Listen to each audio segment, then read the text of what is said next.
All right, the basics of incorporation. How does it work around a C Corporation? Obviously, these are going to be a little different for the various company types, but we'll talk about the C Corporation. There are 4 key documents. The first is the Certificate of Incorporation. So let's talk about, we'll go through each of these documents, talk about what's in them and what they do, and you should have a better understanding of what incorporation involves. So the Certificate of Incorporation is the first document. It's probably the basic document. It's also referred to as the Articles of Incorporation. This document is filed with the state and is really what originally establishes your corporation. It includes things like the name, the address of the company. It establishes classes of shares if the corporation has various classes. This designates one person as the incorporator, the person that's actually executing the incorporation.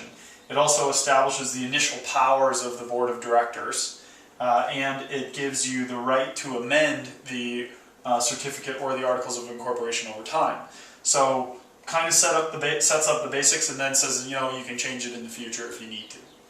The second document is the Bylaws. The Bylaws is a lot like what it sounds. It basically lays down some of the governing laws of how the company is going to work. This includes things like stockholders meetings. It might establish those and say how often they're to be held. It'll give you all kinds of meeting requirements around stockholders meetings or board of directors meetings. Remember, one of the things that separates the corporation from some of the other company types is that you are forced to have regular meetings and have record what happens in those meetings and have better tracking of what gets discussed. That's good for people like investors, but it takes a little more time and energy for the folks running the company. The Bylaws also lays down the rules of the board of directors. This says some of the powers that the board of directors has. This says how often it has to meet, how many there are, what it takes to become a board member, if you drop out, what do you have to do, etc. And this also sets up the process for appointing officers. It says, these are the various officers and how they're going to be appointed. And then it also creates committees or subcommittees on the board of directors. Boards will sometimes have subsidiary committees like a compensation committee that decides things like executive compensation. So those committees are established by the Bylaws. The third is the action by written consent, and you'll hear that referred to as the action by written consent of incorporator. This adopts the Bylaws. So remember, these are the basics, this is where we are, this is the basic structure. The Bylaws are like, okay, here's all the rules for how we're going to run the company, and this action by written consent says the Bylaws are now adopted and they become law. It also names the board of directors. There are some variations on this, but these are the basics. It may actually say these 3 guys or these 5 guys are on the board of directors. That's a relatively short document. Then there's an initial board consent.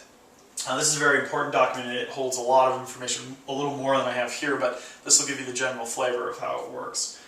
First, it ratifies the incorporation.